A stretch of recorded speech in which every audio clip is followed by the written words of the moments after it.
Kita mengundang Kakak Andika Kilok untuk maju cerita apa yang dilakukan, mungkin jadi inspirasi kita semua. Tepuk tangan untuk Kak Andika.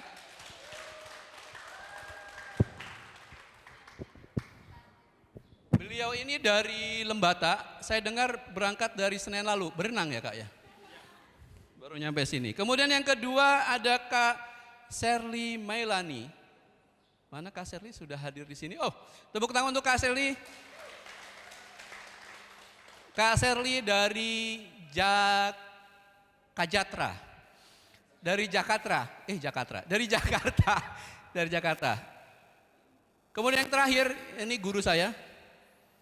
Serius, ini guru saya. Takjim saya sama beliau. Pater Wibrodus Andrea Bisa atau Pater Andre. Tepuk tangan untuk Pater.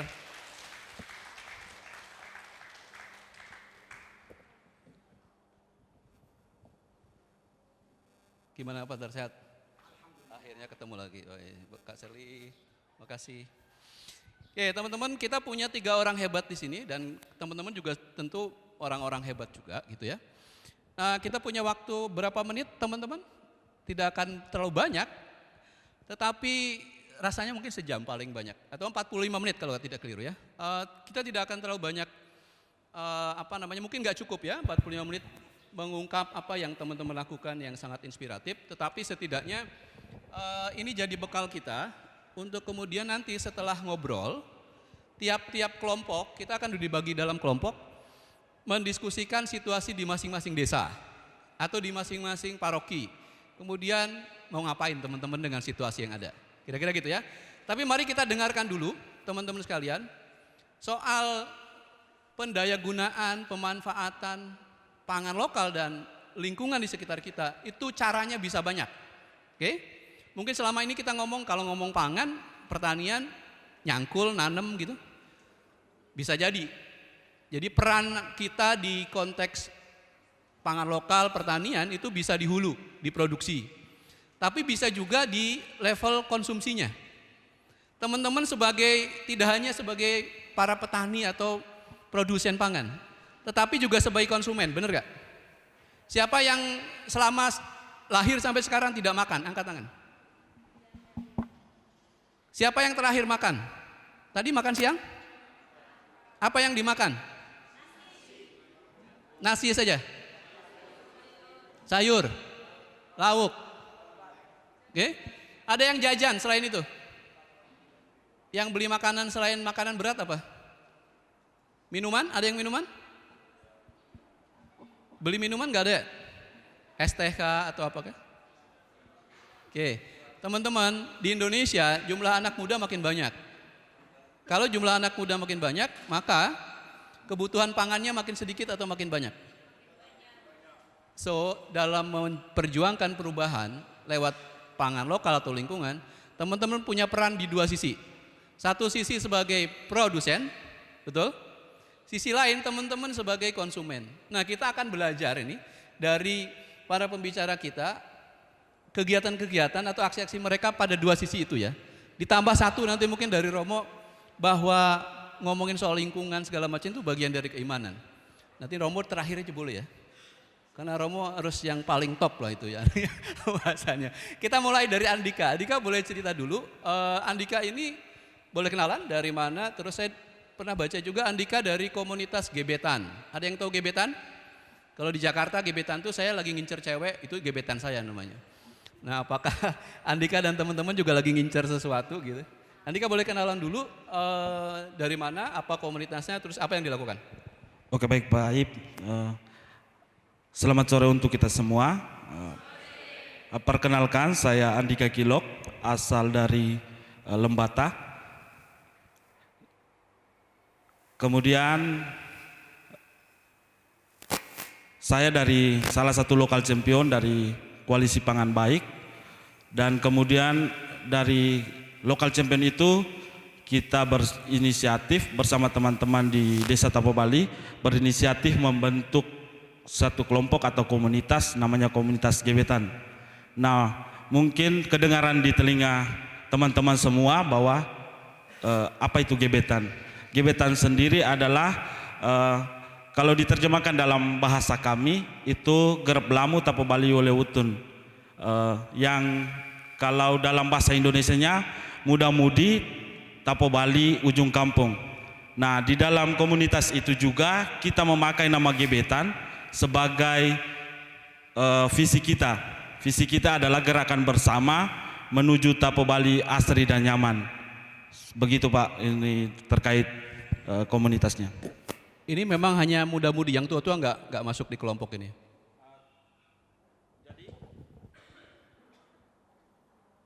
Cek.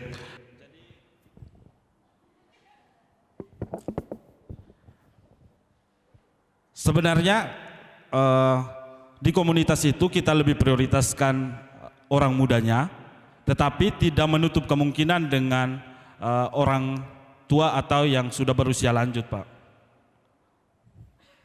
Kalau boleh tahu, saya membaca ya teman-teman mungkin pernah dengar juga, gebetan ini salah satu kelompok di Lembata yang sangat progresif.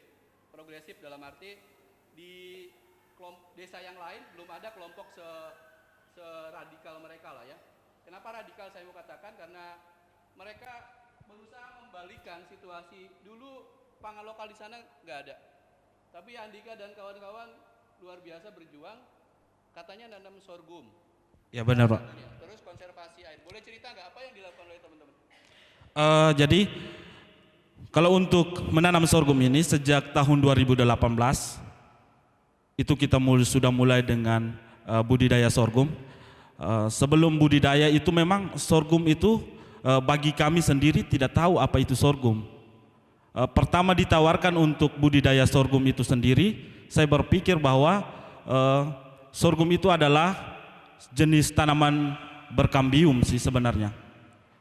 Dalam perjalanan kita membudidayakan itu kebetulan didampingi oleh lembaga keuskupan namanya Yaspensel, Yayasan Pembangunan Sosial Ekonomi Larantuka, yang mendampingi kami untuk melakukan budidaya itu.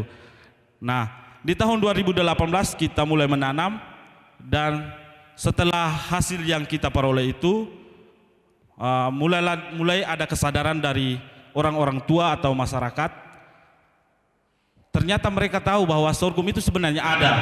Nah, kemudian kita coba untuk menanyakan kenapa sehingga di generasi kami atau di masa kami kenapa kami baru tahu, baru kenal itu sorghum.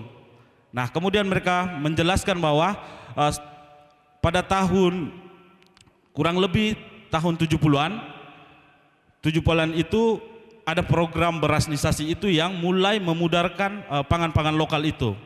Nah, dari situ kami mulai tergerak bahwa sepertinya kami jadi penyelamat dalam menyelamatkan pangan lokal yang salah satu adalah sorghum itu sendiri, Pak. Oke, jadi dari dulu baru dihidupkan lagi oleh Andika. Boleh tahu nggak di awal ketika memulai kegiatan, gimana orang-orang tua melihat aksinya teman-teman?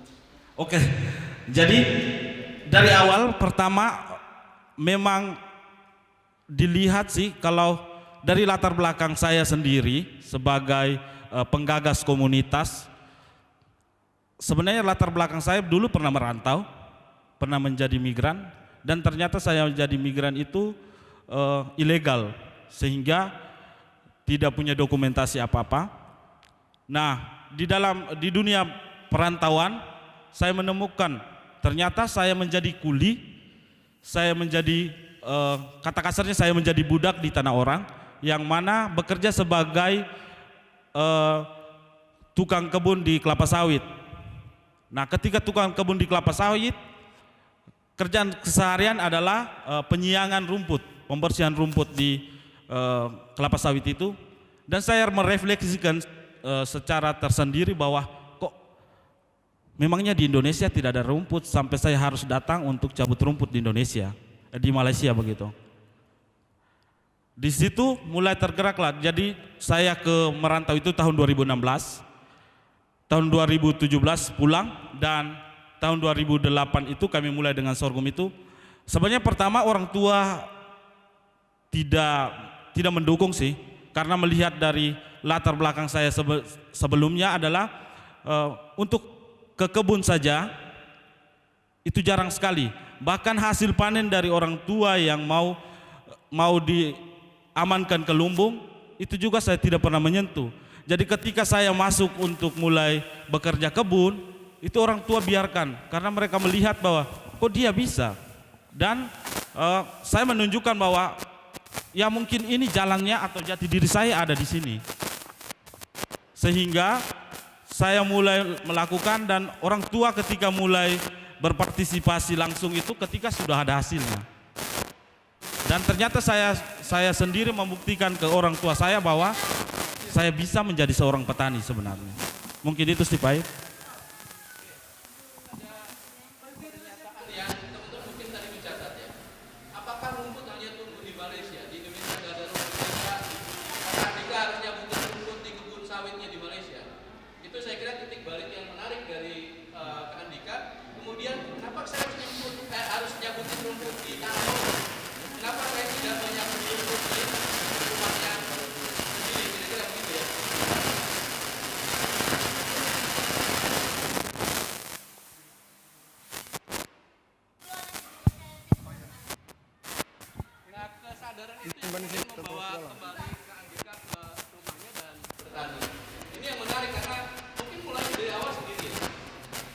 Ya sendiri. Sekarang ada berapa banyak teman-teman yang terlibat di kegiatan gebetan?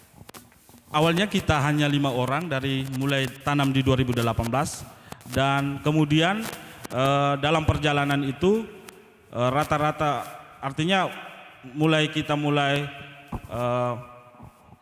melakukan door to door ke teman-teman muda, dan kurang lebih 15 orang yang sudah mulai bergabung di komunitas. Selain di komunitas punya kebun sendiri, maka mereka tiap anggota di komunitas juga masing-masing punya kebun, Pak. Jadi teman-teman membuka kebun sendiri yang komunitas, kemudian di kebun masing-masing di mana? Iya. Jadi Andika sekarang udah bisa nyangkul, kan dulu nggak bisa nyangkul. Ya kalau untuk menyangkul sih sebenarnya sebelum merantau itu nggak bisa nyangkul. Ternyata di tanah perantauan membuktikan bahwa saya harus kembali dan nyangkul di kebun sendiri. Dia meyakini bahwa saya harus nyangkul di lahan dan tanah sendiri, tanah air sendiri, begitu kira-kira ya? Iya Pak. Dari tanah orang lain. Satu lagi Andika, sebelum saya geser ke Kak Sherly, kemudian udah enak loh kerja di Malaysia di kebun sawit. Itu gajinya kan tinggi ya, tinggi. Atau rupiah lah, kalau dikonversi rupiah mungkin udah bisa beli Pajero ke Alphard, terus mau-mauan membunuh diri pulang ke kampung, memulai yang belum tentu menghasilkan apapun gitu. Apalagi kamu dilihat orang tua saja, ini anak dulu nggak pernah mau kerja nih, terus sekarang sok-sokan masuk ke balik ke lahan. Itu kenapa bisa begitu? Ya seberapa yakin kamu bahwa balik ke kampung, bergerak di kebun, nanam, itu kemudian bisa menjadi sadaran hidup pula. Jadi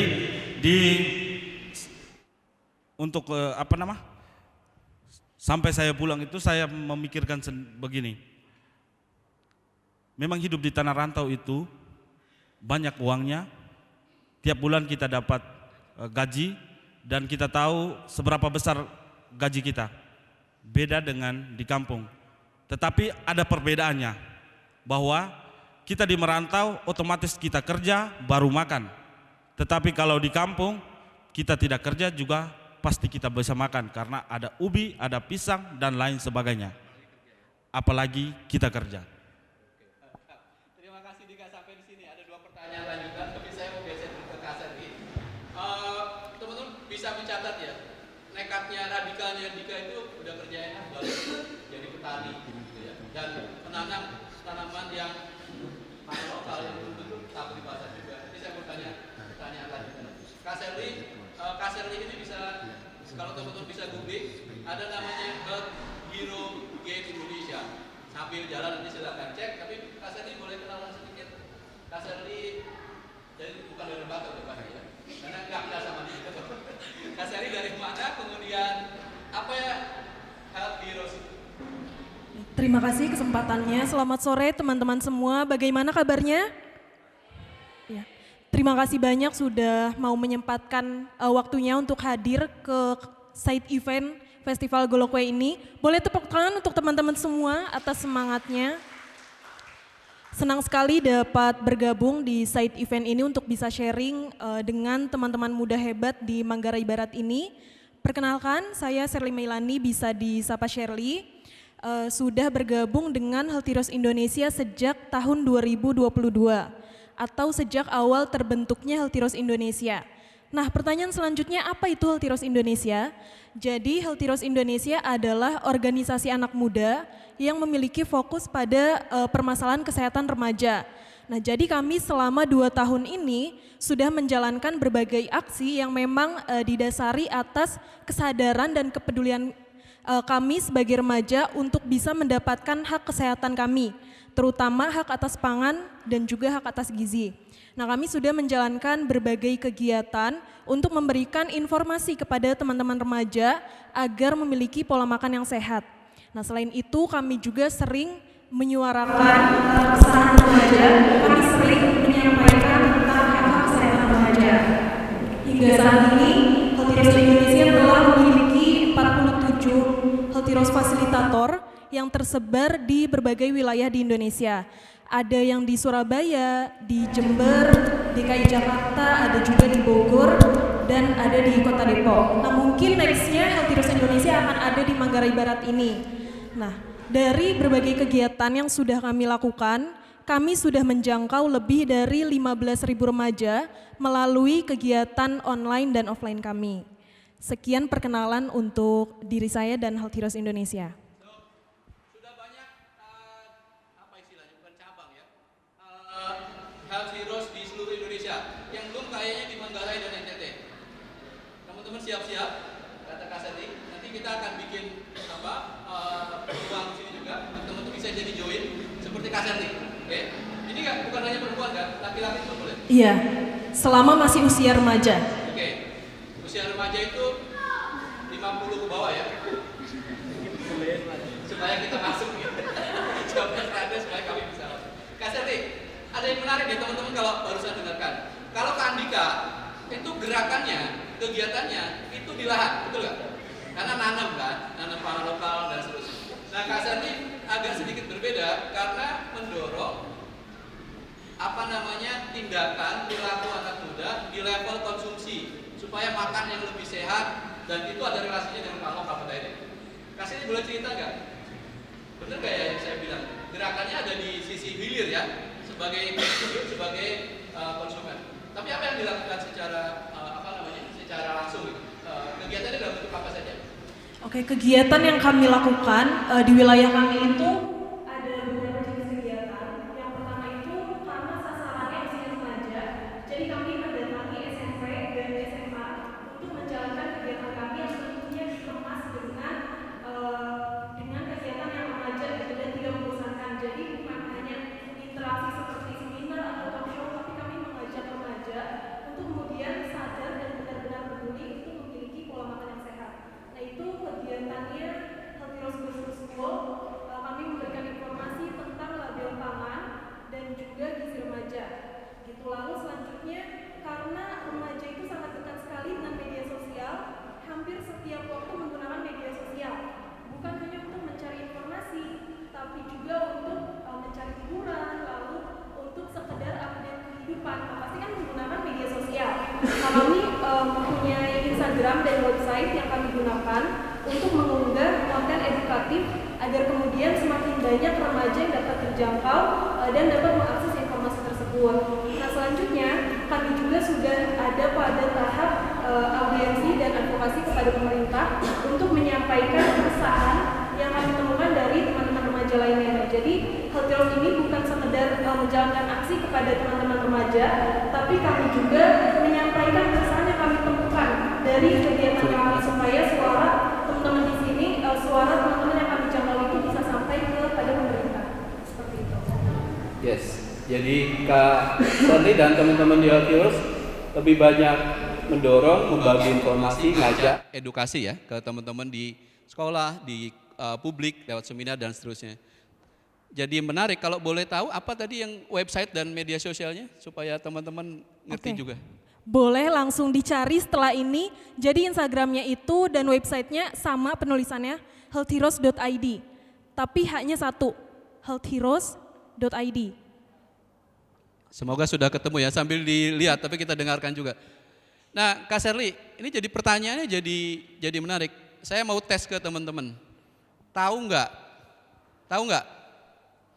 Halo? Tahu nggak? Nggak, karena belum saya tanya kan. Apa bedanya? Ini apa bedanya? Apa bedanya donat dengan bubur? Apa satu yang kita makan malam di sini? Kemarin teman-teman? Bose. Nah, ada yang tahu bedanya? Apa bedanya donat? Tahu donat?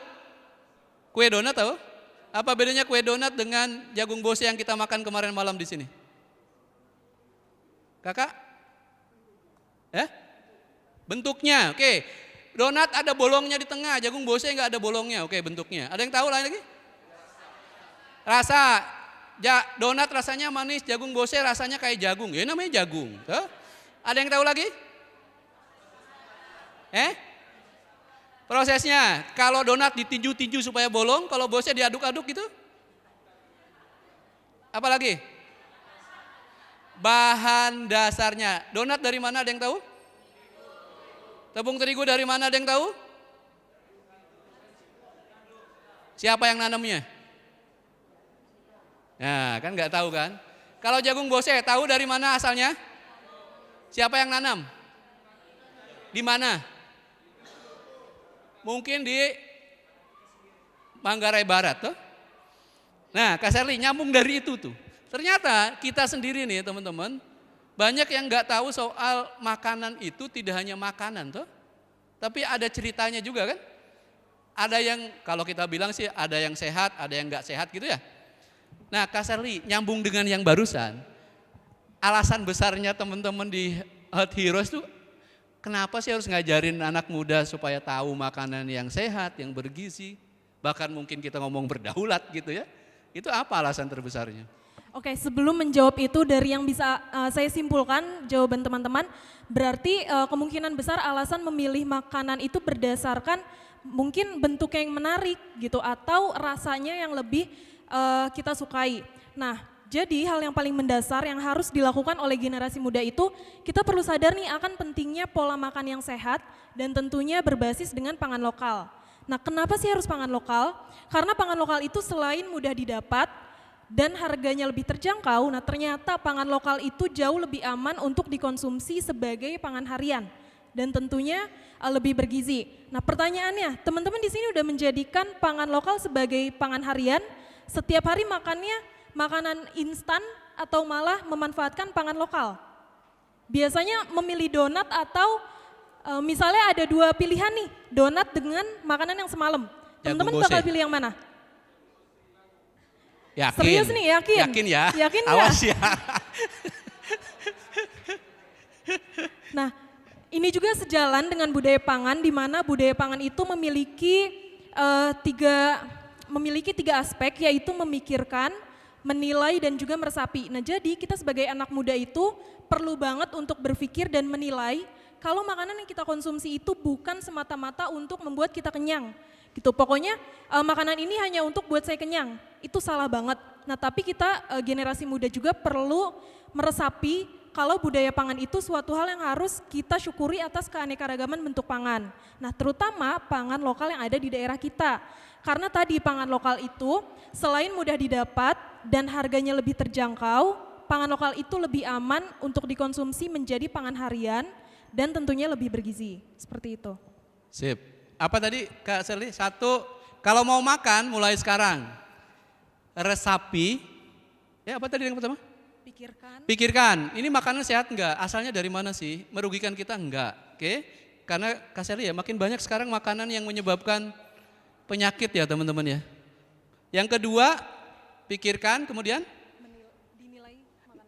nilai, apakah makanan ini cukup baik atau enggak dan seterusnya. Terakhir apa? Tiga tadi. Meresapi. saya kalau konsumsi ini ada lebih banyak mudorotnya atau lebih banyak baiknya sih. Jadi mulai sekarang Kak Sherly sih tadi pesannya ya, 3 itu gitu. Coba terapkan dalam hidup kita. Saya kembali ke Kak Andika boleh nggak satu nyambung dengan Kak Sherly. Kak Andika, kenapa memilih kalau Kak Sherly clear tadi alasannya.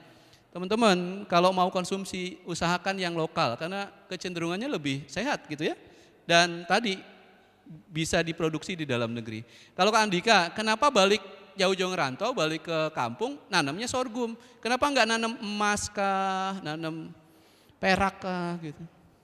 Oke, jadi Bang Aib untuk menanam sorghum ini, kami berpikir bahwa, saya sendiri juga berpikir bahwa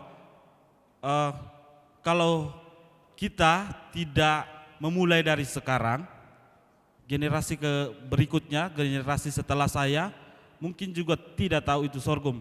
Karena pengakuan orang tua sebelumnya bahwa sorghum itu dulunya ada, dan dalam generasi kami baru kami memulai untuk budidayakan kembali. Nah, ketika itu kami tidak berpikir, kemungkinan generasi kami juga mungkin akan hilang budayanya, hilang kultur yang ada di desa kami, karena mulai terpengaruh dengan pangan-pangan impor, instan dan sebagainya. Mungkin itu Pak. Tapi Kak Andika percaya nggak sih kalau tadi yang Kak Sherly bilang kita makan perlu mempertimbangkan, meresapi, menilai gitu. Dan pangan lokal jadi satu pangan yang harus kita jadikan rujukan karena tadi lebih sehat, lebih adaptif. Setuju nggak dengan seperti itu?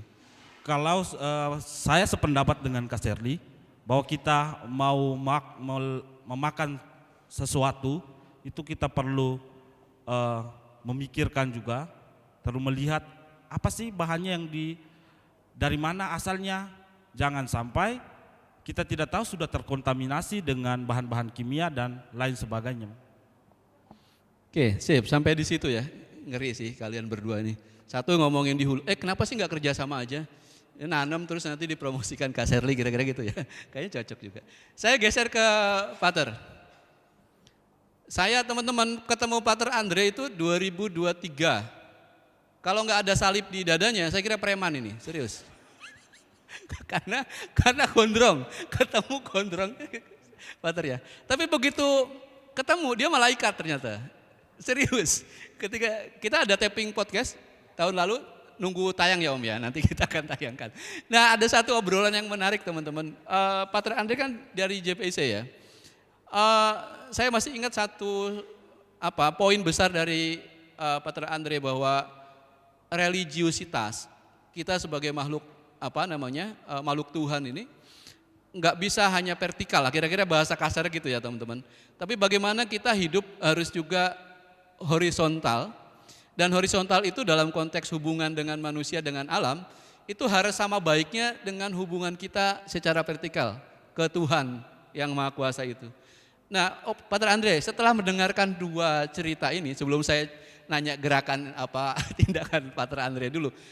Kalau ngelihat dari 2 gerakan ini, 2 inisiatif teman-teman keren ini, ada yang di hulu dan di hilir, dan itu locally dan sehat gitu. Gimana Pater Andre melihat dalam perspektif sebagai seorang pater gitu? Ini hubungannya soal religiusitas. Mereka berdua berbicara tentang bumi. Saya berbicara melihat dari perspektif dari langit ya. Jadi tiada surga tanpa bumi. Mereka berbicara yang realistis, saya berbicara yang mengawang-awang di atas itu ya. Jadi no heaven without earth itu maksudnya. Jadi kedua narasumber yang juga masih tergolong muda, saudara saya Andika, kami sama-sama dari Lembata. 2018 dia baru berada di Yas Pensel, saya sejak 2002 berada di Yayasan Pengembang Sosial Ekonomi Keuskupan Larantuka. Dan ya terima kasih sudah hadir dan ya berbicara tentang ciptaan, berbicara tentang bumi. Tadi sudah seperti digambarkan di awal bahwa tiada surga tanpa bumi. Mau menunjukkan bahwa berbicara tentang bumi sebenarnya itu menjadi sebuah gerakan bersama, kesadaran bersama dari manusia sebagai mikrokosmik. Kita sebagai anak bungsu yang diciptakan paling terakhir dari ciptaan lain yang diciptakan sebagai yang awal. Kita adalah mikrokosmik, sementara ciptaan lain itu adalah makrokosmis. Jadi disinilah kita menemukan atau kita menyadari diri kita tentang keterbatasan kita sebagai manusia. Kita tidak mungkin hidup tanpa bumi, tapi bumi dapat hidup tanpa manusia. Itu sebenarnya pesan yang mau disampaikan kepada kita. Lalu yang kedua berbicara tentang ciptaan, itu sebenarnya segala sesuatu yang dijadikan oleh pencipta itu baik adanya. Kalau dalam kekristenan disebut sebagai Tuhan, dalam agama wahyu yang satunya Muslim disebut sebagai Allah, dengan peran manusia masing-masing yang telah diberi oleh Tuhan atau Allah Subhanahu wa Ta'ala itu.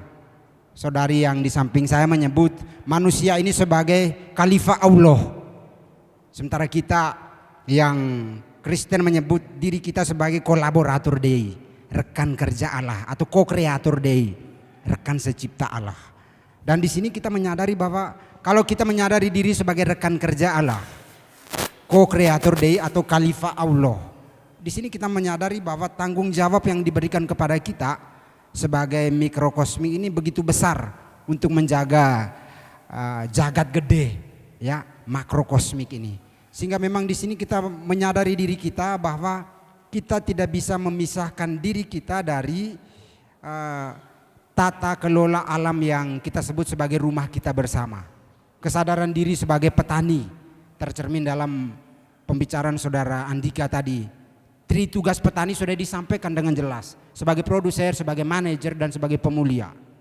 Dan saudari yang di samping tadi memberi kita pilihan untuk mengkonsumsi pangan lokal, lokavora, ya, makanan lokal. Kita hanya mengenal selama ini karnivora, herbivora, omnivora.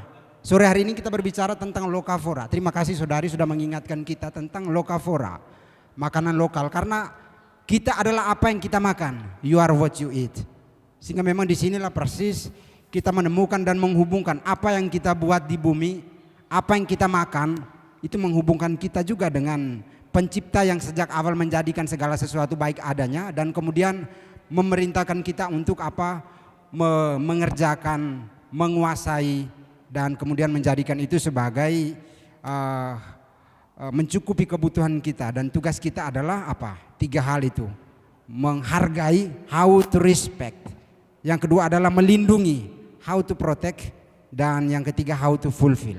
Karena yang diciptakan baik adanya sekarang dalam kondisi saat ini, kalau kita memakai bahasa Paulus Rasul, sebab dengan sangat rindu segala makhluk merindukan pembebasan. Ya, segala makhluk, bukan manusia tapi makhluk yang lain. Kita menemukan apa keterhubungan kita, persaudaraan semesta itu terjadi manusia dengan pencipta, manusia dengan manusia, manusia dengan semesta. Mantap. Ini sebenarnya nggak perlu ada saya nih, udah diulas habis sama saya. Senang sekali. Bantuin ya, ngebantuin kita. Pater, itu menarik. Boleh nggak sih secara singkat begini? Menjaga alam, kemudian menjadi seorang bukan lagi omnivor, tapi lokavor, gitu. Itu adalah bagian dari ibadah kita. Bisa begitu nggak sih? Ya, bisa begitu. Begitu ya? Ya. Oke. Cara singkatnya kira-kira begitu teman-teman. Yang kedua, saya menarik banget. Kita tidak akan bisa hidup tanpa bumi, dan bumi bisa hidup tanpa kita. Sayangnya, benar gak Pater? Betul. Bumi yang tempat tinggal manusia itu cuma satu. Nggak ada pilihan bumi yang lain sampai hari ini, benar gak? Betul. Nah, untuk itulah saya kira Pater ini nggak cuma ngomong nih, nggak cuma khotbah nih.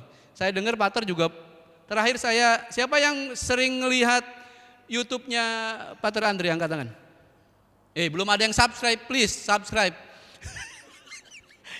Kalau teman-teman lihat YouTube-nya Pater Andre, ada satu YouTube yang saya tonton. Beliau berdiri di samping pohon cabai. Saya masih ingat betul, dan itu menarik sekali. Nah, artinya teman-teman, Pater Andre ngomong barusan itu tidak karang-karang, toh? Kita tahu bersama. Beliau mendakwahkan sesuatu dari lakunya. Karena tadi pesannya kan karena perilaku itu loh bagian dari ibadah yang selaras alam. Pater Andre, kalau boleh tahu apa yang dilakukan di paroki Pater Andre sampai terakhir itu, Pater ini kan dianggap nyeleneh karena banyak banget gerakan dengan anak-anak mudanya. Ya, sebagai orang yang nyeleneh atau preman tadi, Kalau di jalanan itu saya biasa dipanggil Romusa, Romo muka sangar. Karena memang tampilan saya itu sangar sekali, sehingga memang apa yang saya mau untuk dibuat ya harus dibuat, tapi yang baik ya. Tapi mau saya katakan hemat saya praktik baik yang coba kita lakukan sebagai sebuah proses animasi. Kebetulan saya sejak 2006 sampai saat ini saya di GPIC, OFM, dan kemudian ketika bertugas dimanapun, di paroki atau kategorial apapun saya di GPIC. GPIC itu Justice, Peace, and Integrity of Creation, jadi keadilan, perdamaian, keutuhan ciptaan. Poin-poin yang kita coba tawarkan sebagai praktik baik ya. Kesadaran sebagai makhluk bumi. Ya, pertama adalah bahwa animasi. Animasi terus-menerus kepada siapapun, entah yang mau menjadi bagian dari kita ataupun tidak menjadi bagian dari kita, tetapi mereka punya niat baik. Nah, disitulah proses animasi masuk ke sana. Dalam dialog dengan pelbagai kultur, dialog dengan pelbagai keyakinan. Karena berbicara tentang tanah, berbicara tentang air, tidak ada tertulis tanah itu berlabelkan Katolik, air itu Muslim, atau ternak itu Hindu, atau pohon itu Buddha, tidak. Kalau kita memakai perspektif Alpha Blondy, God is one itu dia katakan dengan begitu menarik. Some call him Allah, some call him Adonai, some call him Jehovah, Jesus, Yahweh, Buddha, Krishna. But is one, like a tree with many branches, many in one.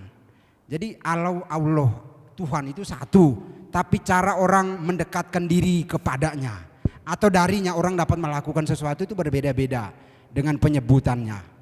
Maka sebenarnya satu pohon dengan ranting atau cabang-cabang yang diyakini dalam agama formal itulah agama. Itulah yang dipakai untuk apa? Menghayati spiritualitas vertikal dengan pencipta, tapi juga relasi horizontal dengan manusia, dengan ciptaan lain. Maka poin pertama tadi saya katakan adalah animasi. Penanaman nilai terus-menerus kepada generasi muda, kepada siapapun orang-orang yang berkehendak baik melalui dialog iman, dialog keyakinan atau dialog budaya. Dan yang terjadi selama ini nilai-nilai animasi itu terbagi dalam beberapa hal.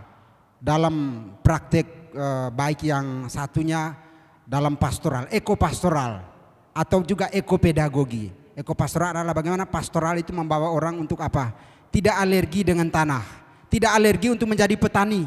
Bahwa menjadi petani itu bukan nasib tapi sebuah panggilan. Maka saya sepakat tadi tugas petani sudah disampaikan oleh beliau.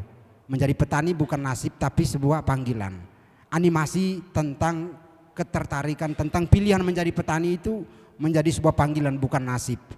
Juga ekopedagogi masuk ke dalam sekolah atau lembaga-lembaga pendidikan yang kita datangi. Ekopedagogi pendidikan berbasis lingkungan hidup, animasi lingkungan hidup. Di sana kita menanamkan apa? 4 nilai yang memang harus setidak-tidaknya menjadi kesadaran yang terus dimiliki, dihidupi dan menjadi apa? Lifestyle, the way of life dari generasi muda atau anak sekolah. Yang pertama adalah green cognitive. Jadi animasi tentang apa? Berpikir hijau. Ya. Lalu yang kedua adalah apa? Green affective. Animasi tentang perilaku hijau. Seperti apa? Termasuk konsumsi ya? Termasuk konsumsi itu. Dan yang ketiga, kita menganimasi tentang green psychomotorik, keterampilan hijau. Mau terampil seperti apa agar tanah atau bumi atau ibu pertiwi ini tetap hijau. Ya, jadi green yang keempat adalah green environment, lingkungan hijau. Jadi itu animasi sampai ke situ, ekopedagogi. Lalu kita dari animasi kita juga mempromosikan, jadi menjadi promotor. Sekaligus juga provokator. Tidak bisa hanya menjadi promotor. Maka tadi tampang preman nyeleneh itu. Jadi memprovokasi orang bagaimana mereka harus sadar, harus tergerak untuk apa? Tidak hanya menanam, tidak hanya menjaga, tapi juga mengembangkan itu dalam kegiatan ekonomi kreatif, UMKM, apapun yang bisa kita kembangkan dari potensi sumber daya alam yang ada, kita kembangkan itu. Jadi animasi dan promosi itu tidak boleh dipisahkan. Jadi imajinasikan terus lakukan. Kemudian baru sebar luaskan gitu. Romo, saya nyambung sebelum nanti balik ke teman-teman. Kalau begitu ada satu pertanyaan yang besar kan. apakah menganimasikan kemudian sampai mempromosikan itu hanya tugasnya para pastor, para romo gitu, atau para prater? Terus lanjutannya adalah kita semua yang muda-muda di sini, apakah bisa menjadi bagian dari itu? Kalau nyontoh dari dua ini kan udah clear bisa gitu. Tapi kalau yang di depan-depan ini sebenarnya juga punya potensi yang sama atau enggak? Gimana menurut Romo? Bagi saya praktik baik yang kita buat di Tentang, di Indoso itu bukan hanya pastor sentris, tapi semua orang boleh mengambil bagian dengan profesi apapun. Dia boleh mengambil. Maka di sini itu mungkin yang hadir sore ini paling banyak tuh dari Tentang, termasuk para suster yang di belakang itu juga dari Tentang. Ada teman-teman ini, mereka nanti bisa bercerita bagaimana konservasi yang terjadi selama ini, atau juga promosi tentang pangan lokal juga itu dibuat. Lalu kemudian gerakan sekolah hijau yang kita kembangkan itu juga terjadi, dan kita bersyukur bahwa melalui podcast tahun lalu juga ya, saya rasa ke hati itu sudah membantu Tentang untuk apa, melakukan konservasi 2.500 bambu untuk seluruh wilayah Tentang, dan mereka inilah pelaku nih, termasuk para suster di sana itu. Dan bagi saya siapapun bisa, mau enggak, mampu enggak, boleh enggak.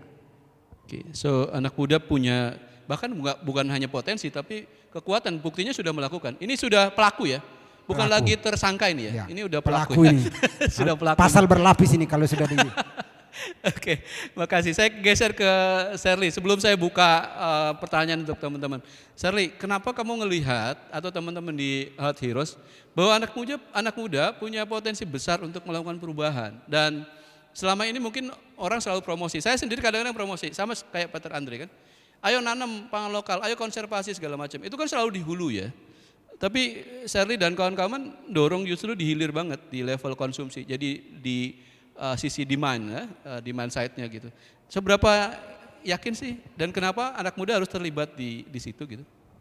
Oke, jadi ini semua didasari dari keresahan kami melihat gaya hidup teman-teman remaja di sekitar kita gitu. Jadi kalau misalnya di wilayah saya itu banyak banget remaja yang menjadikan makanan minuman kemasan itu sebagai konsumsi harian. Jadi mereka mengkonsumsi ciki-cikian, terus sosis-sosisan, donat itu hampir setiap hari. Nah mungkin teman-teman juga sempat melihat atau membaca berita yang akhir-akhir ini sedang viral di media sosial tentang anak-anak yang banyak cuci darah di rumah sakit. Udah pernah baca beritanya? Nah jangan sampai hal itu terjadi di daerah kita. Nah ternyata kenapa itu bisa terjadi? Itu disebabkan gaya hidupnya yang tidak sehat. Itu anak-anaknya terlalu dibebaskan untuk mengkonsumsi makanan terutama yang manis. Kayak gitu akhirnya ginjalnya tidak berfungsi dengan baik. Nah, teman-teman di sini sebelumnya kalau misalnya jajan ke warung atau ke toko-toko itu beli makanan atau minuman kemasannya pernah nggak melihat dulu kandungannya? Kayak misalnya, oh ini gulanya tinggi atau garamnya tinggi atau dibeli karena suka aja gitu, rasanya enak. Yang mana biasa yang dilakuin? Berdasarkan kesukaan, berdasarkan rasa. Nah, gak apa-apa, tapi itu hanya boleh dilakukan kemarin. Setelah ini teman-teman harus lebih sadar lagi tentang kandungan pada makanan atau minuman yang kita konsumsi. Karena dari makanan minuman kemasan itu kita tidak sadar bahan-bahan di situ tuh nggak alami. Apalagi banyak kandungan gula, garam, lemaknya itu yang tinggi. Nah itu yang kemudian akan mempengaruhi kesehatan kita. Baik di jangka panjang maupun jangka pendek. Tadi salah satu contoh resikonya itu gagal ginjal. Nah kita juga perlu untuk sadar nih kalau misalnya kita harus punya pola makan yang sehat dengan memanfaatkan pangan lokal yang ada di sekitar kita. Kayak gitu, jadi dimanapun kita berada, anak muda itu sebagai agen perubahan yang diharapkan dapat membawa perubahan positif bukan hanya untuk dirinya sendiri, tetapi untuk keluarga, untuk lingkungan sekitar, dan bahkan untuk masyarakat kayak gitu. Jadi kita juga diharapkan dapat menyebarluaskan kebermanfaatan untuk teman-teman lainnya supaya teman-teman yang ada di daerah kita itu benar-benar bisa punya gaya hidup yang sehat, karena saya yakin saya dan teman-teman yang ada di sini punya cita-cita dan impian yang tinggi. Nah jangan sampai nanti kita sebagai generasi muda akhirnya harus sia-sia dengan impian atau cita-cita kita karena terhalang dengan penyakit yang disebabkan gaya hidup kita yang tidak sehat. Gitu. Jadi kita manfaatkan sebaik mungkin pangan lokal yang ada di daerah kita, bukan hanya untuk mendukung pola makan yang sehat, tapi juga untuk melestarikan budaya pangan yang ada di daerah kita.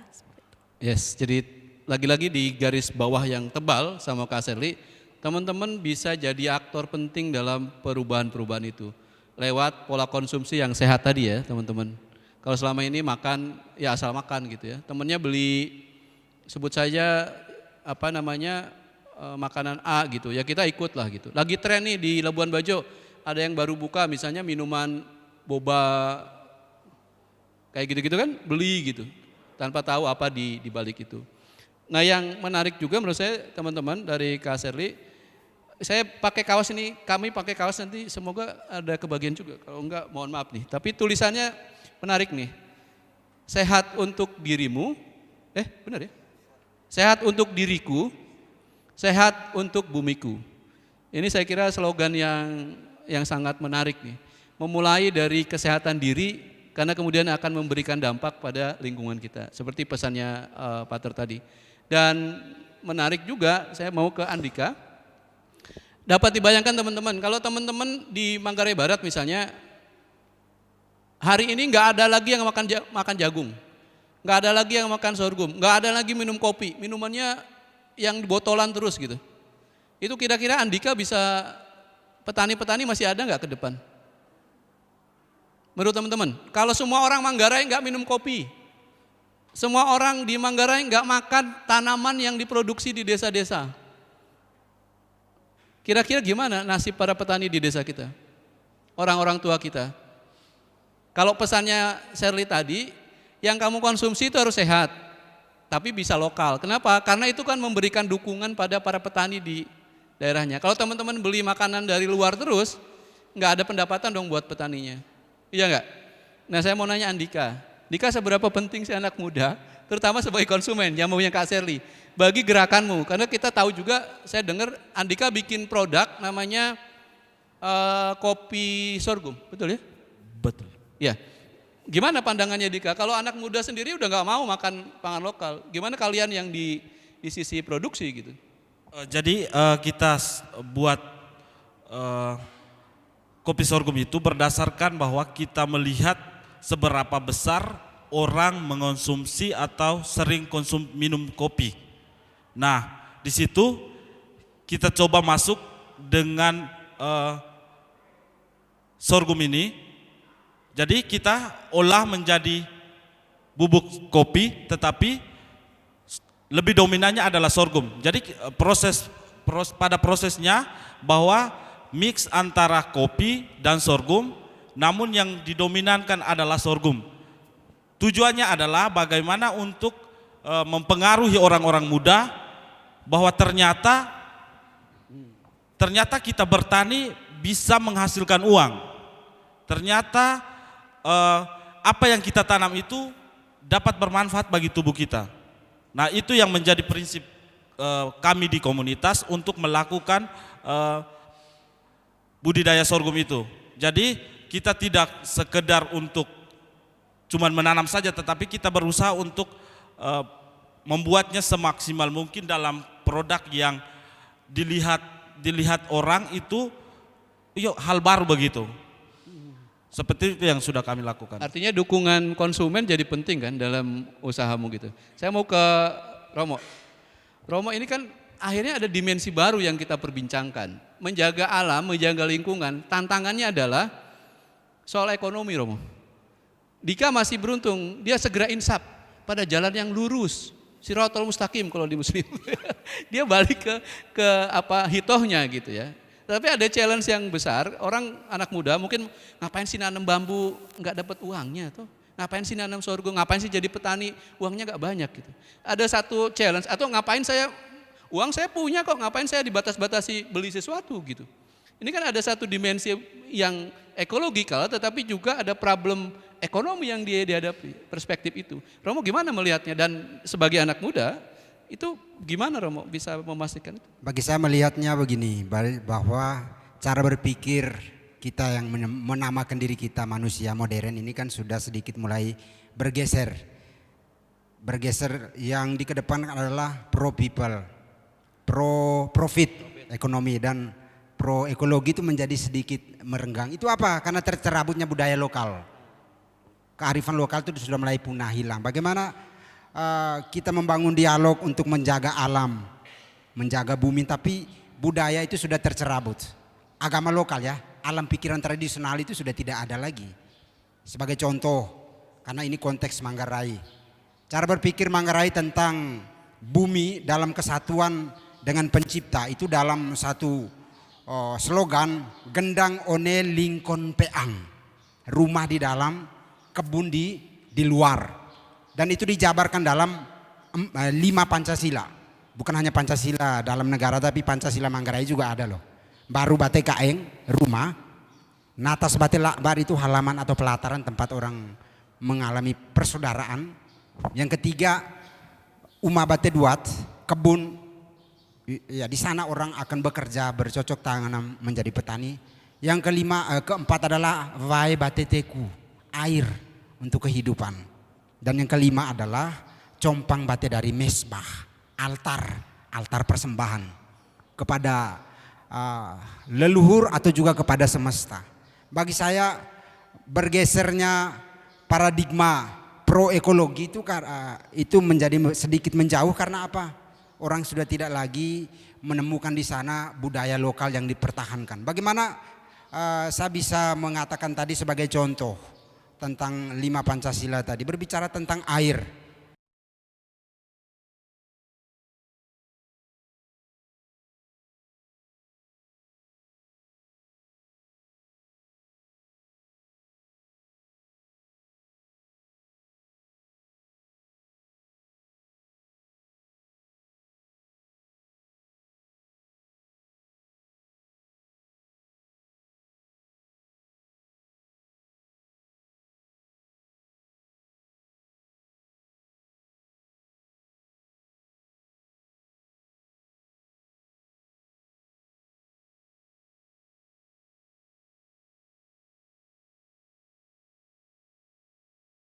Menjadi sebuah dialog yang diperjuangkan terus, diperjuangkan.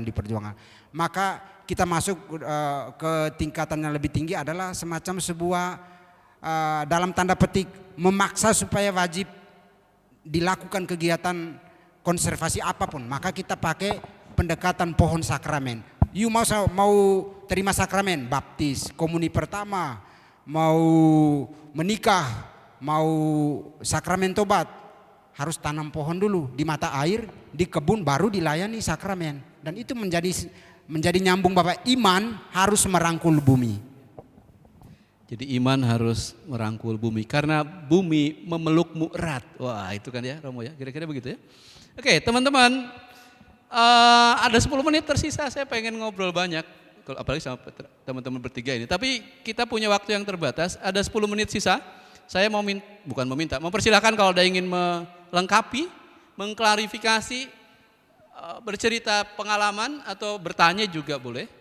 Dari kanan, kiri, tengah, atas, bawah, utara, selatan, timur, barat, saya persilahkan. Kalau nggak ada yang nanya, saya yang nanya. Kita tanya mereka ya Romo ya. 1, 2, 3, 4.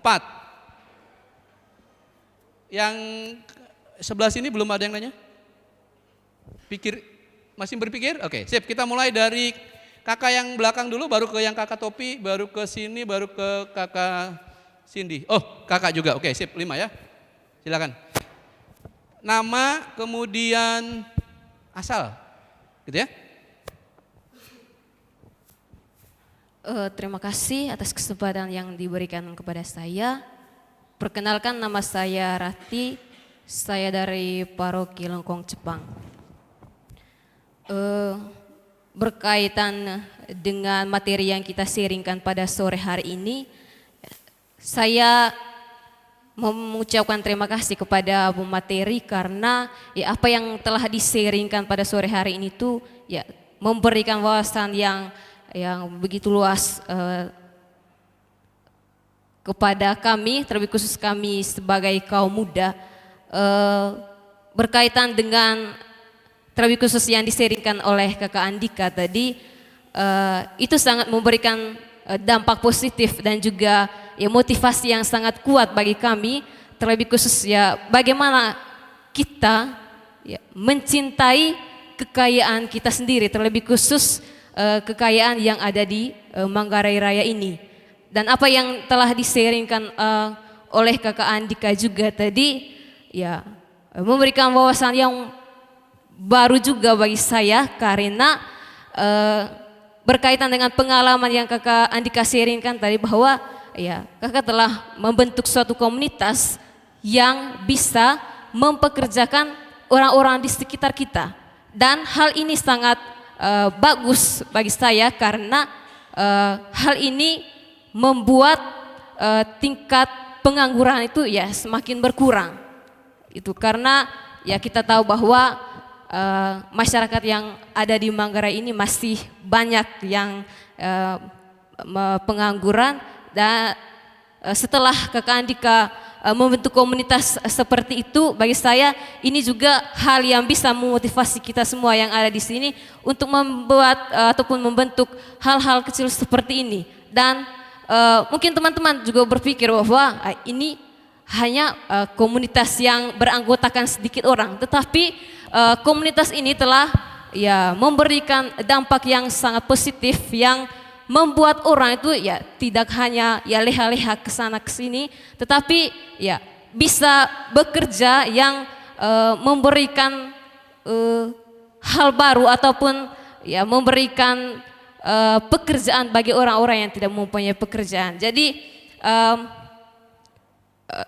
berkaitan dengan yang diseringkan oleh Kakak Andika tadi, saya teringat ajarannya Bung Karno yang masyarakat Indonesia itu jangan hanya menjadi ya kaum buruh atau kaum proletar, tetapi kita juga harus bisa ya menghasilkan produksi sendiri, hasil terlebih khusus ya hasil dari apa yang ada di Manggarai Raya ini.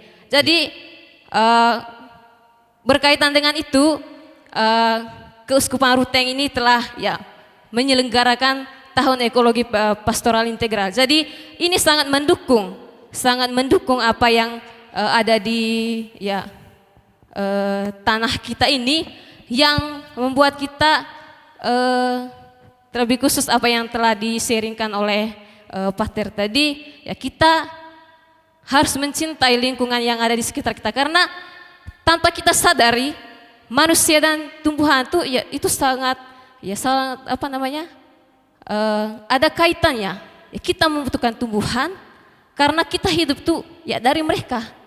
Kebutuhan utama kita itu ya dari tumbuhan. Tanpa tumbuhan ya kita tidak bisa hidup. Jadi ya mari kita saling menjaga lingkungan di sekitar kita, ya jadikan itu sebagai ya kebutuhan utama yang mengajarkan kita untuk ya mari kita saling menjaga lingkungan yang ada di sekitar kita supaya ya kita juga ya bisa apa namanya jangan hanya melihat itu sebagai ya hal-hal yang ya tidak penting, tetapi itu tadi apa yang saya sampaikan bahwa kita itu ya saling membutuhkan. Itu saja yang bisa saya sampaikan. Terima kasih.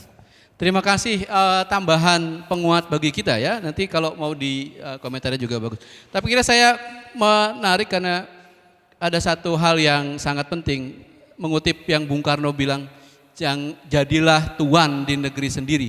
Salah satu caranya tadi diulas kan, bagaimana menjaga alamnya supaya tetap jadi tuannya. Terima kasih kakak. Lanjut ke kakak yang topi di depan. Ini kakak yang topi putih. Gambarnya ular itu ya kakak ya. Baik, terima kasih atas kesempatannya. Perkenalkan, nama saya Ernest, berasal dari OMK Paroki Tentang. Jadi saya sangat tertarik tadi materi dari Kakak Andika sama Kak Sherly. Kak Sherly.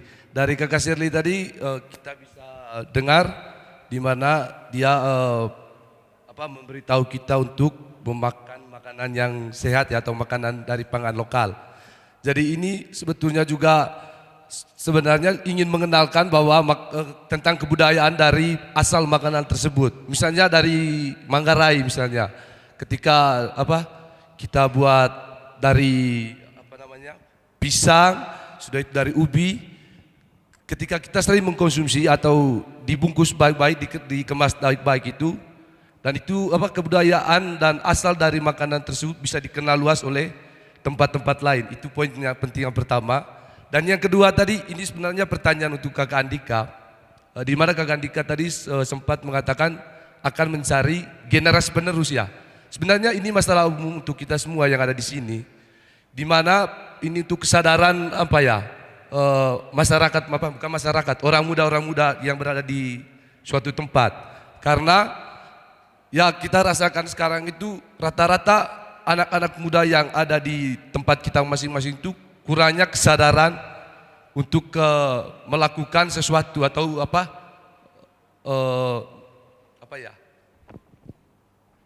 untuk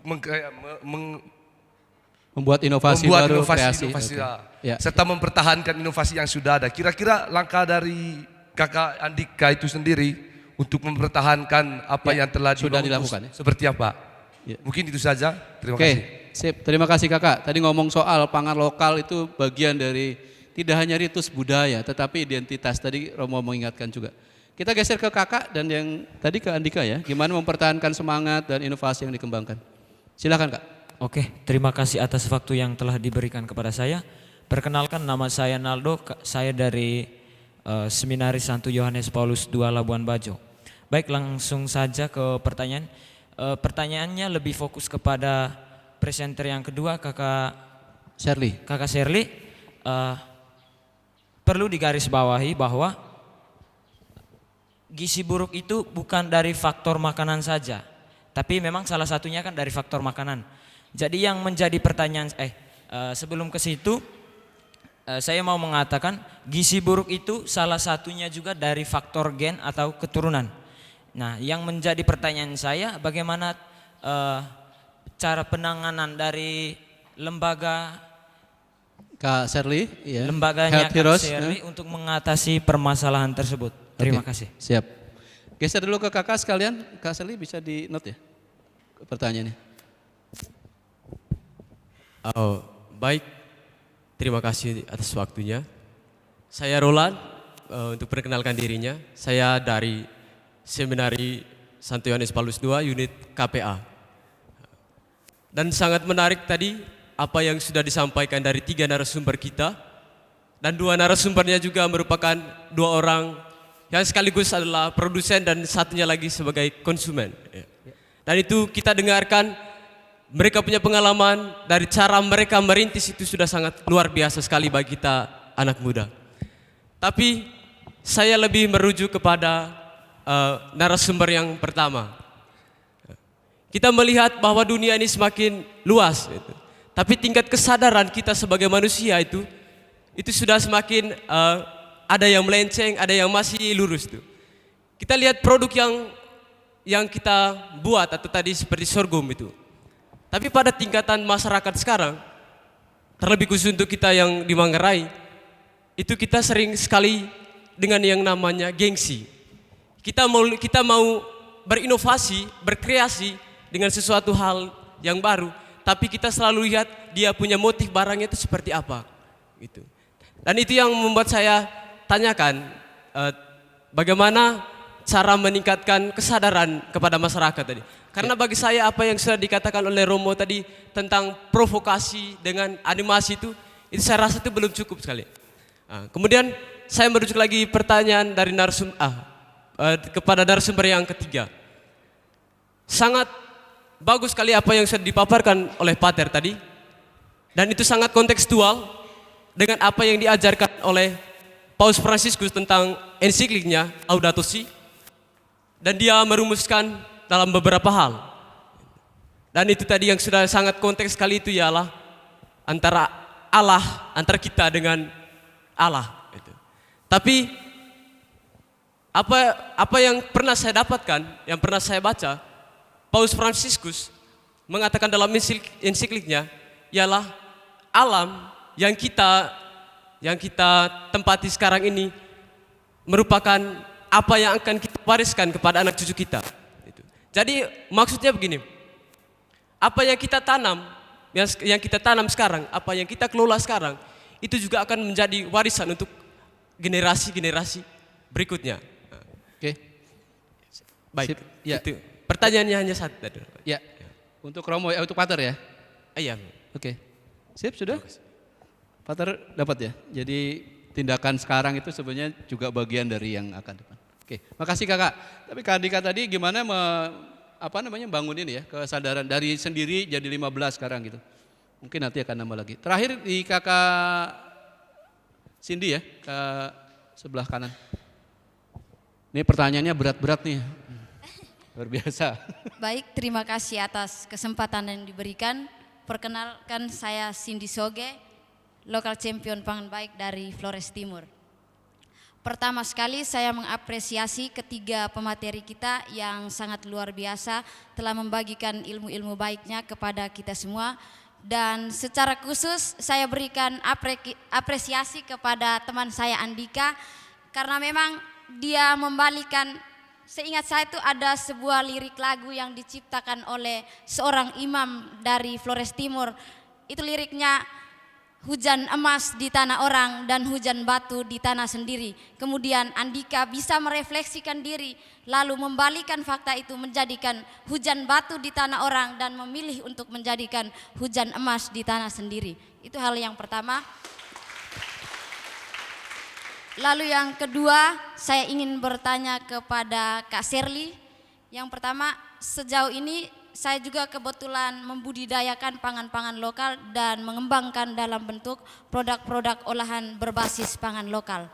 Nah, sejauh ini kita sudah mendesain produk olahan kita dalam bentuk yang menarik, tetapi karena ketergantungan masyarakat kita terhadap pangan-pangan instan itu sangat tinggi, mengakibatkan pola konsumsi mereka dan minat untuk mengkonsumsi pangan lokal itu sangat rendah. Yang ingin saya tanyakan, adakah tips atau trik yang menarik untuk mendesain produk olahan lokal agar minat dari masyarakat kita, khususnya kaum muda dan anak-anak itu dapat ditingkatkan sehingga mereka kembali melirik produk-produk olahan lokal. Sekian dan terima kasih. Oke, tepuk tangan untuk semua penanya, teman-teman, Bapak Ibu, kawan-kawan sekalian. Saya lanjutkan yang Cindy itu sebelum saya kasih kesempatan ke Andika. Kalau tadi dulu ada istilah hujan emas di negeri orang, hujan batu di negeri sendiri. Andika merubah hujan batu di negeri orang, hujan emas di negeri sendiri. Dia juga menciptakan air mata di negeri orang dan hari ini mata air di negeri sendiri. Karena dia juga konservasi mata air itu. Jadi luar biasa gerakan yang dibangun. Dika, ada banyak pertanyaan keren dari teman-teman soal bagaimana menjaga inovasi atau sesuatu yang sudah dilakukan supaya tetap terus jalan dan berkembang. Itu satu hal. Yang kedua tadi pertanyaan dari kakak, gimana meningkatkan kesadaran dari yang satu orang tadi kemudian jadi 15, mungkin punya target yang lebih besar ke depan akan komunitasnya jadi lebih kuat. Silahkan Dika, atau bisa sekalian komentar secara umum kalau tadi nyambung yang kakak di belakang. Oke, baik Pak Aib. Jadi langkah yang sering kami lakukan dan di komunitas untuk mempertahankan produk kami adalah yang pertama bahwa paling tidak kita punya niat. Modal utamanya adalah punya niat. Jangan berpikir dapat uangnya atau tidak. Tetapi modal paling penting adalah niat. Ketika niat sudah muncul dan sudah mulai melakukan, otomatis uang akan datang sendiri. Teman-teman percaya atau tidak, tetapi orang akan mencari produk kita. Nah, kemudian bagaimana kita membuat orang juga menarik dengan produk kita. Nah, di produk kami yang kopi sorghum itu di stikernya kami tuliskan kopi gebetan. Nah, ketika orang mendengar kopi gebetan pasti akan dengan sendirinya kopi gebetan itu rasanya seperti apa. Orang punya penasaran tinggi. Nah, selain itu juga kita memberikan komposisi apa saja bahan-bahan yang kita gunakan dalam produk itu. Itu juga harus kita cantumkan dalam sebuah produk. Tidak kalah penting juga kita membuat narasi kecil-kecilan di produk itu. Misalnya, tanaman sorghum ini atau kopi sorghum ini diambil dari petani-petani kecil yang sudah susah payah untuk, nah dari narasi-narasi itu sedang tidak sengaja kita memberikan secara tidak sengaja kita sedang membuat konsumen kita semakin simpati dengan produk yang kita pertahankan itu. Mungkin itu yang langkah yang sudah kami jalankan di komunitas.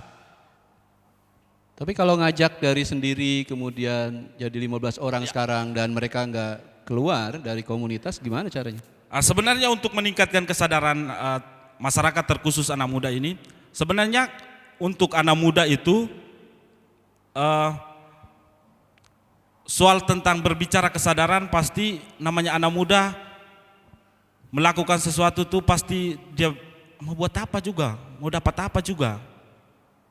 Nah, tetapi bagaimana kita melakukan itu dengan aksi-aksi. Nah, selain kita melakukan dengan aksi-aksi itu juga tidak kalah penting kita mempublikasikan.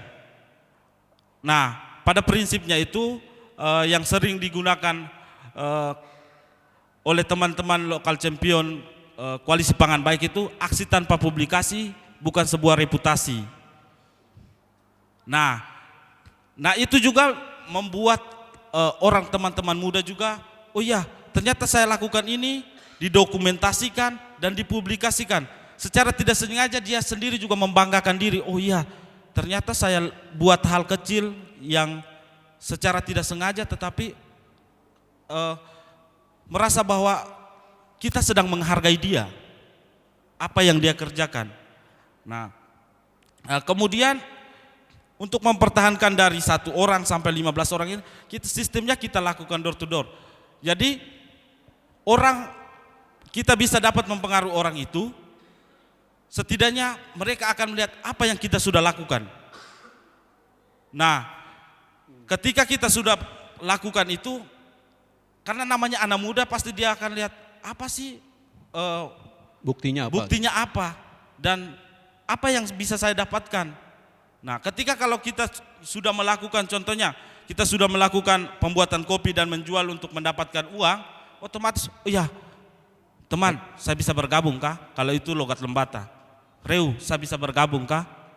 Otomatis dengan sendirinya dia dengan spontan untuk memberikan diri untuk bekerja sama gitu. Mungkin itu cara yang kami lakukan di komunitas itu sendiri. Oke, sip. Nanti lebih jauh teman-teman boleh tanya.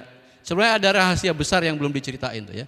Nanti setelah ini boleh besar apa Pak? boleh kulik lebih jauh. Tetapi satu hal yang tadi Andika bilang, pada akhirnya ketemu tuh Romo ya. Apa Pater?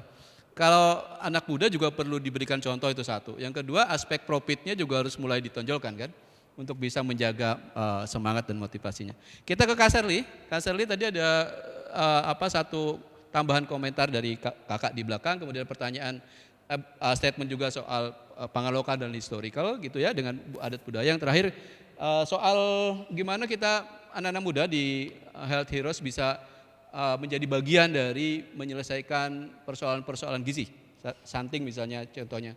Apa yang dilakukan untuk itu? Oke, sebelumnya saya mau menjawab pertanyaan yang gizi buruk itu bukan hanya disebabkan karena gaya hidupnya yang tidak sehat, tapi ada juga yang disebabkan karena gen itu. Nah, ini bisa memang hal ini tidak bisa kita cegah karena itu bawaan dari orang tua. Nah, tapi kita sebagai anak muda, nah ini memang peran kita di sini. Kita jangan malah tidak peduli dengan permasalahan ini. Kita bisa loh menghindari bahkan memutus rantai permasalahan tersebut dengan menyadarkan teman-teman remaja lainnya. Karena seorang anak itu tidak bisa memilih bagaimana ia dilahirkan. Nah, tapi orang tuanya lah yang akan menentukan anak yang seperti apa yang akan ia lahirkan, apakah sehat atau malah nanti ia turunkan gizi buruk kayak gitu. Nah, teman-teman yang mungkin mendapatkan akses informasi kayak misalnya seputar anemia, seputar stunting dan bahkan ketika kita sudah mendapatkan informasi bagaimana sih cara mencegahnya gitu, bagaimana sih cara menghindarinya. Nah itu peran kita untuk bisa menyebarluaskan informasinya kepada teman-teman remaja lainnya. Karena sebenarnya pemerintah sudah membuat berbagai macam peraturan, tapi informasi itulah yang belum tersampaikan ke seluruh remaja yang ada di Indonesia. Nah itu peran kita sebagai anak muda untuk dapat mencegah bahkan memutus rantai permasalahan dengan sadar dan peduli kepada teman-teman remajanya, mengedukasi dengan gaya remaja kayak misalnya nongkrong-nongkrong itu yang dibahas bukan hanya candaan-candaan, tetapi sesekali kita kasih tahu tentang hal itu, kita sampaikan dengan gaya bahasa kita. Karena yang seperti itulah yang akan lebih mudah diterima oleh teman-teman kita gitu. Jadi kita perlu sadar dan kita perlu peduli kalau misalnya kita juga memiliki peran penting untuk dapat mencegah hal itu terjadi pada generasi kita berikutnya. Seperti itu. Oke, sip. Yang tanggapan tadi boleh diulang, sorry. Kira-kira gini, kaitannya sama pangan lokal dalam konteks pola budaya, beliau menekankan bahwa ada relasi yang kuat dengan kebudayaan, sejarah, dan citra diri masyarakat misalnya di Lembata. Dan itu harusnya dikenalkan makanan-makanan lokal kita lebih didorong gitu, lebih dikenalkan ke banyak pihak. Termasuk kalau di konteks ini mungkin karena banyak orang datang gitu Kak ya, pengunjung segala macam, gimana pangan lokal bisa jadi sesuatu yang didorong lebih kuat. Oke, ini bisa disebabkan salah satunya karena tren makanan yang terjadi saat ini gitu. Jadi malah banyak pangan lokal yang tertinggal gitu loh. Jadi banyak orang yang nggak tahu karena preferensinya, karena minat masyarakat itu malah ke makanan-makanan yang sedang trending. Nah, pangan lokal ini perlu kita lestarikan supaya tetap ada budaya pangan. Caranya adalah kita selalu mengangkat isu pangan lokal ini, gimana sih supaya bisa jadi preferensi konsumsi masyarakat gitu, dikemas menjadi makanan minuman yang menarik, yang sesuai dengan yang sedang trending saat ini.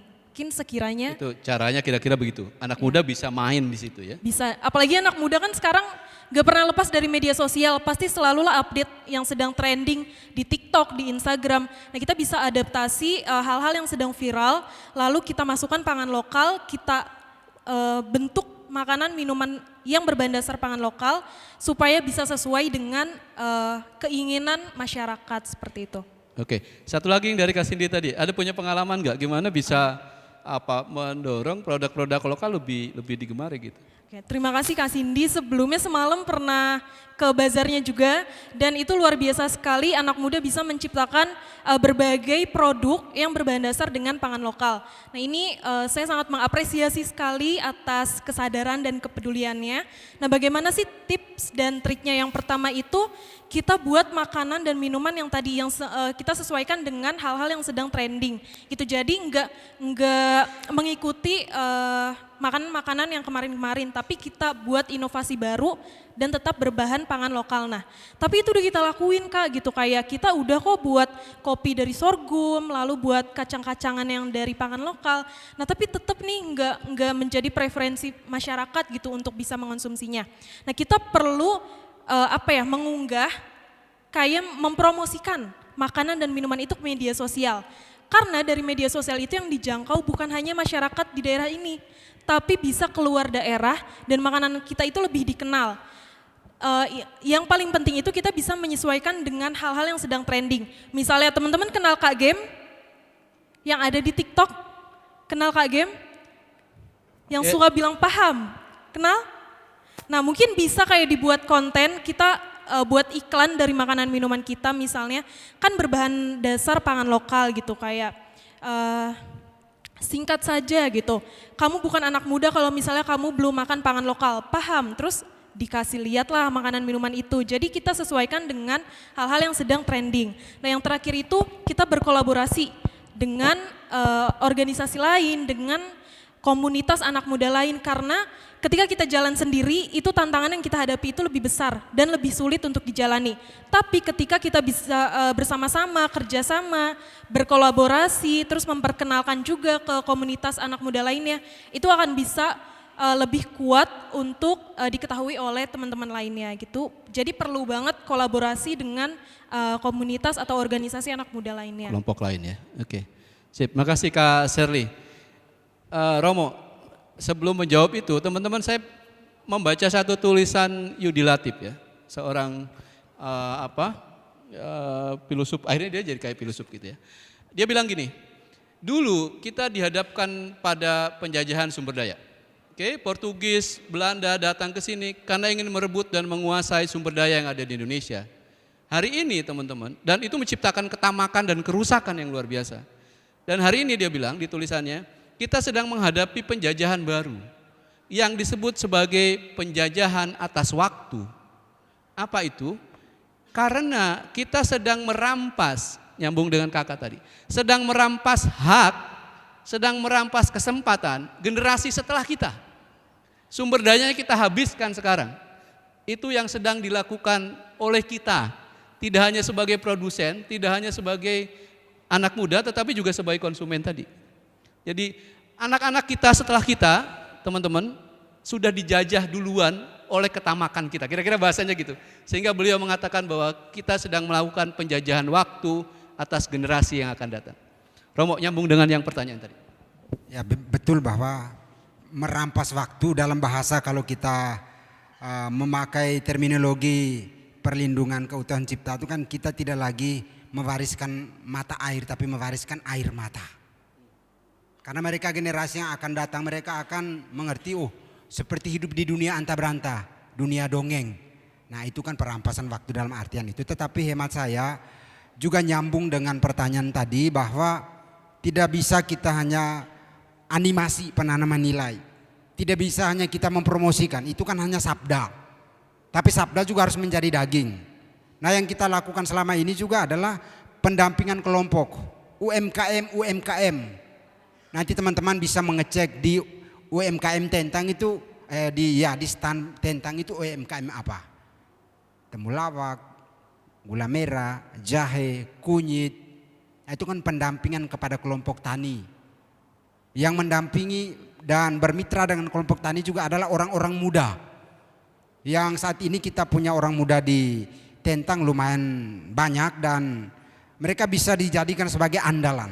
Jadi agen perubahan terletak pada teman-teman muda ini.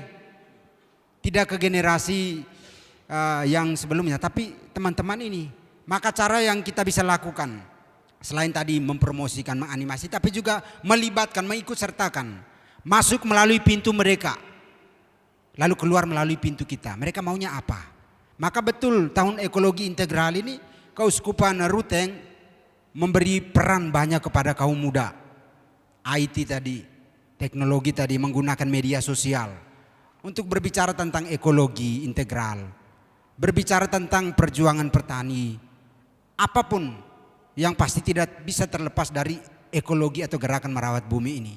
Jadi menggunakan IT tidak boleh tertinggal karena kita sudah hidup di era 4.0 atau 5 lah. Nah kita tidak boleh meninggalkan jejak-jejak dalam digital itu sebagai sebuah kenangan supaya kita tidak merampas waktu generasi yang akan datang, tapi kita selalu menjaga itu. Yang kedua tadi saya katakan bahwa melibatkan orang muda, masuk melalui pintu mereka lalu keluar melalui pintu kita. Disitulah kita menemukan bahwa kita tidak bekerja sendirian, tapi masih ada orang muda. Dan ini persis Santo Yohanes Paulus II dalam satu kesempatan di hadapan kaum muda sedunia dalam Youth Day, International Youth Day, dia katakan apa? We need the enthusiasm of the young people. Kita membutuhkan gairah hidup orang muda. Maka siapa lagi? Kita ini, teman-teman ini. Kalau bukan teman-teman, siapa lagi? Kalau bukan saat ini, kapan lagi? Kalau kita pakai dalam bahasa Manggarai, emeto itc ingkole. Kalau bukan kita, siapa lagi? Emeto lesoo, cepisai kole. Kalau bukan hari ini, kapan? Nah teman-teman ini punya tugas ini. Jadi tidak hanya berbicara nado, no action, dream only. Ya, kalau dalam bahasa Manggarai, torweng kanang, hoce titis. Jadi itu tidak dibicarakan, tapi dibuat. Apa yang dibuat? Saya sebagai pastor, saya tidak menganimasi, saya tidak mempromosi saja. Turun ke lapangan, volunteer, bergerak, bergerilya. Apa yang mau kita buat? Bersama dengan mitra adalah orang-orang muda. Karena saya yakin pada mereka lah gerak, kegesitan itu jauh lebih cepat. Untuk tidak mengatakan bahwa orang muda itu, orang tua itu lamban, tidak. Orang muda itu mobilitasnya tinggi dan ya konteks zamannya sudah berbeda. Maka melalui mereka itulah saya merasa betul yang dikatakan atau yang disabdakan itu bisa menjelma menjadi daging dan kenyataan kalau ruang untuk kreativitas diberikan seluas-luasnya untuk anak muda. Luar biasa.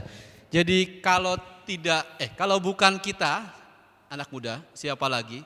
Kalau bukan sekarang, mau kapan lagi? Karena perubahan harus dimulai sekarang. Saya ingin minta tepuk tangan yang sangat tulus dan meriah untuk ketiga orang keren di depan kita.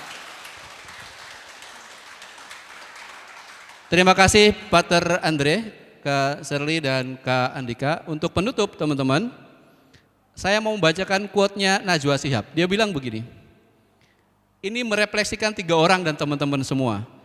Berbuat untuk sebuah harapan yang tidak lagi dikeluhkan, tetapi mereka perjuangkan. Tepuk tangan sekali lagi, terima kasih Pater.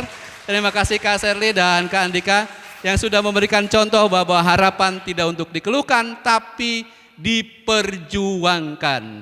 Selamat sore teman-teman, saya persilakan Pater, Kak Shirley dan Kak Andika untuk kembali ke tempat.